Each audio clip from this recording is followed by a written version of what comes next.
Yenidən bu adamlar məni narahat eləyirlər. Azərbaycan dövlətinə qarşı formalaşmış çoxşaxəli cinayətləri özündə əks etdirən cinayətkar dəstədən söhbət gedir. Hansılara ki, aiddir Bandatdelin əməkdaşı Kənan Hacıyev, baş əməlçisi İbrahim, Allahşur Parazadənin oğlu Məhəmməd Paşazadə, Əl-Hüseyn Salasadə ailəsidir. Yəni bunlar böyük bir bandadırlar. Sizə bir şey izah eləyim mən. Ürəkləri istəyən sosial şəbəkəsindən dövlət müqaviləsi olduğuna görə YouTube buna aiddir, potom Instagram və TikTok və s. axırda sosial şəbəkəni elə ardıcıllıqla qura bilirlər ki, sən ancaq və ancaq onların belə deyək də istədiyi YouTube-a, istədiyi şeylərə baxa bilərsən də. Yəni ki, öz seçimin qətiyyən yoxdur burada, heç bir. Bu reklam onların vasitəsilə göndərildi mənim telefonuma. Bu bir proqram təminatı deyək, hansı ki, reklam xarakterlidir. Bunun əsas səbəbləri nədir? Google-dan və digər sosial şəbəkələrlə müqavilə əsnasında belə hazır reklam rahat yerləşdirə bilirlər. Bu metodla 2018-ci ildə məni öz cinayətkar dəstələrinə üzv eləmək məqsədi ilə Anar müəllimin başçılığı altında kursa dəvət elədilər. Məni kursa apardılar.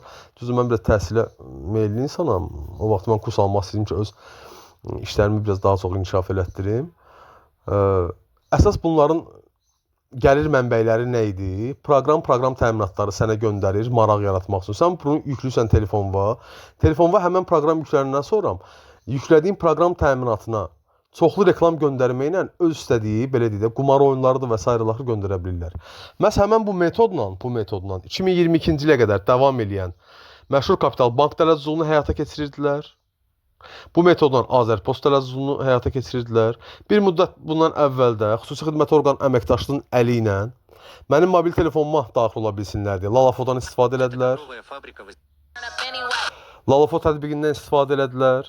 Lalafo tətbiqindən müştəri adı ilə mənə bir belə sılqa göndərdilər ki, mən həmən sılqadan keçim, viruslar mənim telefonuma daxil olsun və telefonumda olan məlumatlar silinsin.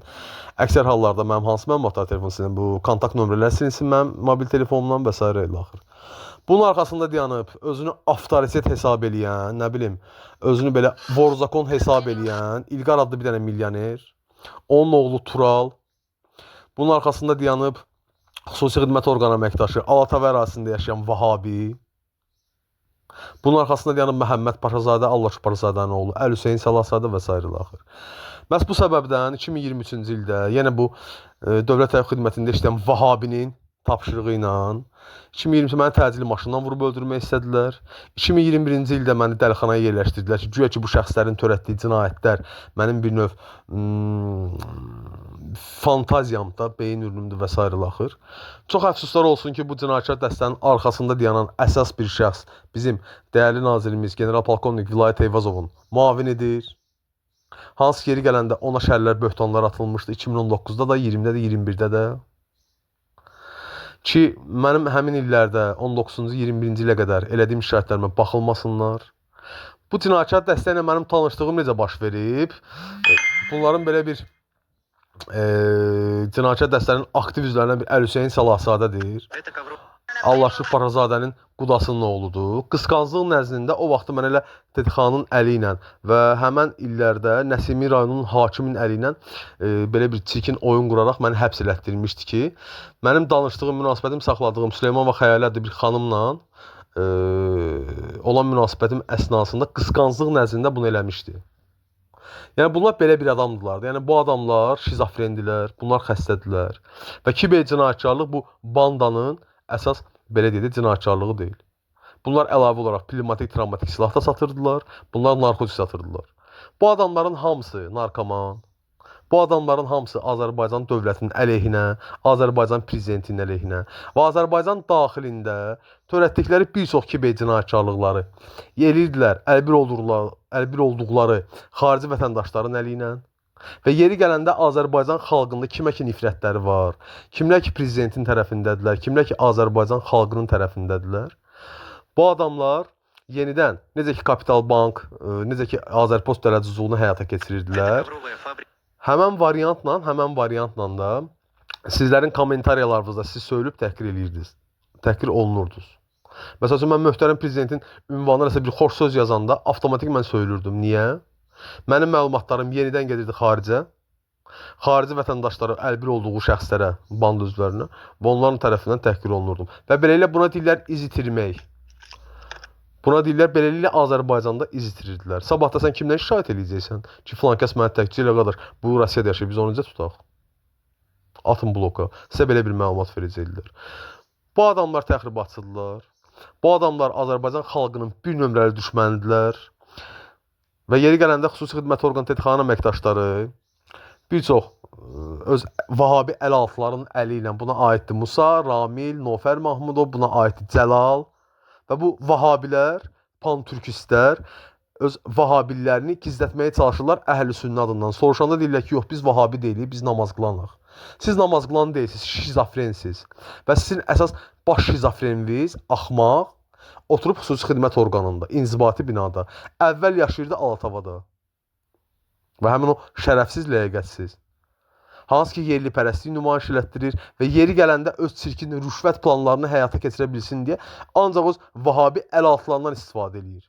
Buna bir daha izah edirəm ki, Musadır, nə bilim, Nofər Mahmudovdur, Ramildir, Mahirdir Sumqayıtda qalan və s. axır.